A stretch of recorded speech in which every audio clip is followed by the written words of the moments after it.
Assalamualaikum warahmatullahi wabarakatuh. Alhamdulillah, alhamdulillahilladzi hadana li hadza wa ma kunna linahtadiya laula an hadana Allah. Asyhadu an la ilaha illallah wa asyhadu anna Muhammadan abduhu wa rasuluh. Amma ba'd, jamaah sedang salat tarawih yang insyaallah dimuliakan oleh Allah Subhanahu wa taala. Alhamdulillah kita memuji dan bersyukur kepada Allah Subhanahu wa taala yang masih memberikan kita kesempatan, masih memberikan kita nikmat bisa berada di dalam bulan suci Ramadan. Kita masih bisa bertemu dan beribadah kepada Allah Subhanahu wa taala di bulan suci Ramadan. Karena mungkin masih kita ingat di benak kita yang mungkin di tahun lalu masih ada saudara kita, orang tua kita atau keluarga kita yang bersama-sama di bulan suci Ramadan. Namun sekarang mereka telah dipanggil, mereka telah tiada. Kita bersyukur kepada Allah. Itu artinya Allah masih ingin melihat kita kembali taubat kepadanya, kembali minta ampun kepadanya. Dan momen yang paling berharga adalah di bulan ini. Maka marilah kita manfaatkan sebaik-baik kesempatan ini yang tidak semua hamba Allah diberikan ya, bisa menikmati ya, di ibadah di bulan suci Ramadan. Mungkin ada saudara kita atau keluarga kita yang masih di rumah sakit dan tidak bisa memaksimalkan ibadah sehingga ya, tidak bagus kalau kita menyia-nyiakan ya, kesempatan yang Allah berikan dan melewati begitu saja ibadah puasa tersebut. Kami diberikan tema tentang puasa yang membersih jiwa dan semangat untuk beribadah puasa. Jamaah sidang salat tarawih yang dimuliakan oleh Allah Subhanahu wa taala. Allah Subhanahu wa taala berfirman di dalam surah Al-Baqarah. Yang ayat ini sering diangkat oleh para mubalik, bahkan kita sering dengarkan. Karena sering terdengarnya, mungkin kita sudah hafalkan. Ya ayyuhalladzina amanu, wahai orang-orang yang beriman, kutiba alaikumus shiyam kama kutiba 'alal ladzina min qablikum la'allakum tattaqun. Ayat ini menegaskan kepada kita kalau Allah Subhanahu wa taala memerintahkan ibadah puasa kepada kita, tentunya outputnya agar kita menjadi orang-orang yang bertakwa. Outputnya agar kita keluar setelah bulan suci Ramadan itu menjadi orang-orang yang bertakwa. Karena keberhasilan, kesuksesan hanya untuk orang-orang yang bertakwa. Bahkan surga Allah ciptakan hanya untuk orang-orang yang bertakwa. Kata Allah, "U'iddat lil muttaqin." Aku ciptakan itu surga hanya untuk orang-orang yang bertakwa. Makanya di dalam Al-Quran banyak ibadah yang Allah perintahkan dan outputnya la'allakum tattaqun. Di dalam surah Al-Baqarah Allah katakan, ya ayyuhan nas, wahai sekalian manusia, u'budu, beribadahlah kalian kepada Allah. Alladzi khalaqakum, karena Dia telah menciptakan kita. Walladzina min qablikum, yang telah menciptakan nenek moyang kita, orang tua kita. Untuk apa? La'allakum tattaqun. agar kalian menjadi orang-orang yang bertakwa kepada Allah. Jamaah sedang salat tarawih yang dimuliakan oleh Allah Subhanahu wa taala. Maka Rasulullah SAW mengatakan di dalam sebuah hadis, ibadah puasa ini ya ibadah yang sangat mulia. Bahkan Allah Subhanahu wa taala ingin mendidik kita, mengajar kita di satu bulan ini agar kita menjadi orang-orang yang bertakwa. Makanya di dalam sebuah hadis Rasulullah mengatakan, barang siapa yang berpuasa namun dia tidak meninggalkan perkataan-perkataan yang bohong, perkataan dusta, lalu dia terus mengamalkan amalan itu, maka tidak ada baginya pahala di sisi Allah kecuali hanya lapar dan haus saja yang didapatkan.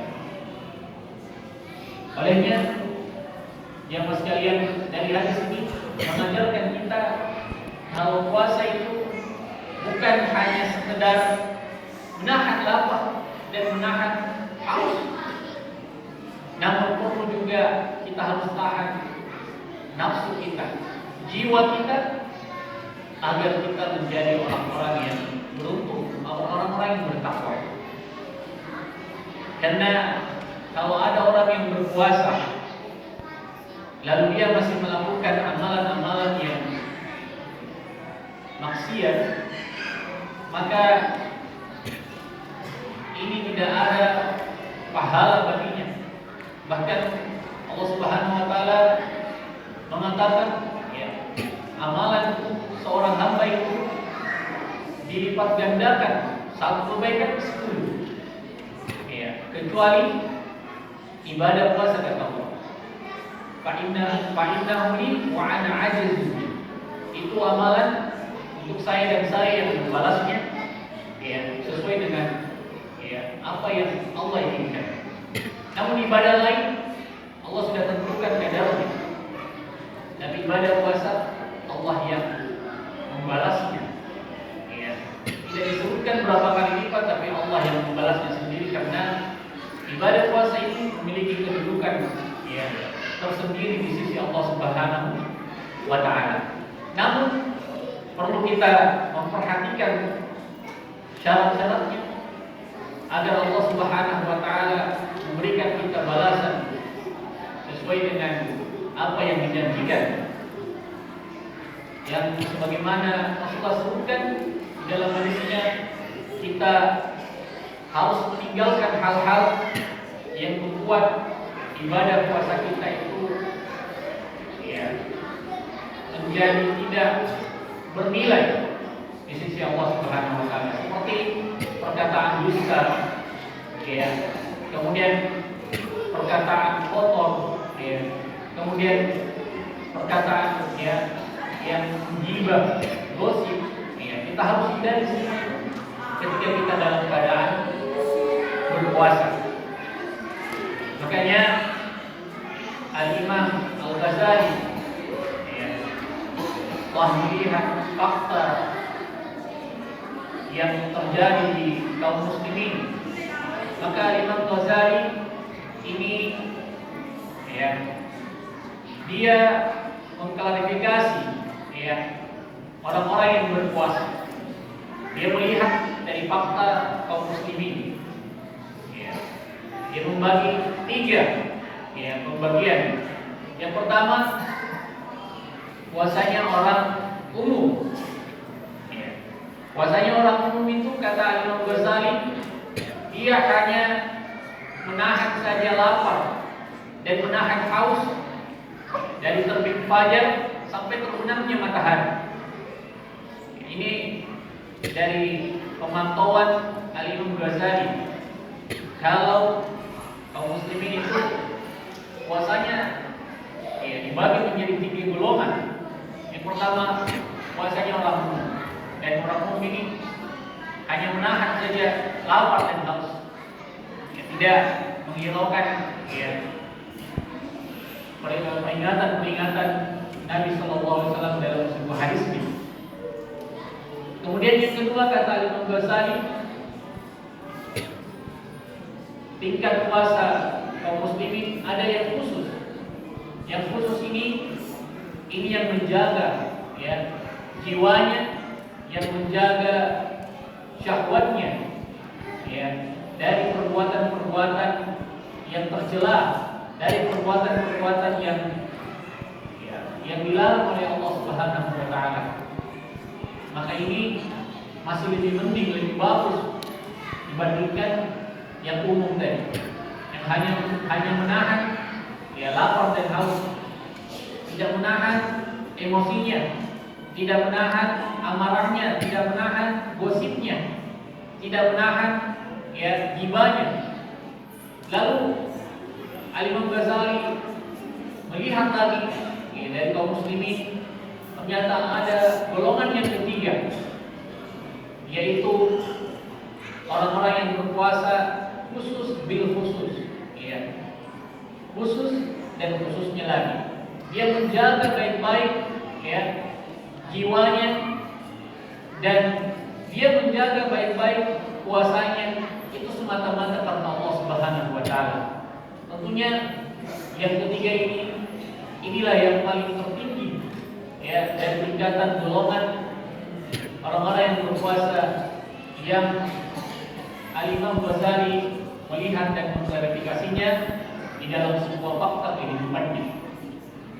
Olehnya jemaah sekalian, marilah jadikan ibadah puasa kita ini ibadah yang membuat kita lebih baik, membuat kita beruntung ya.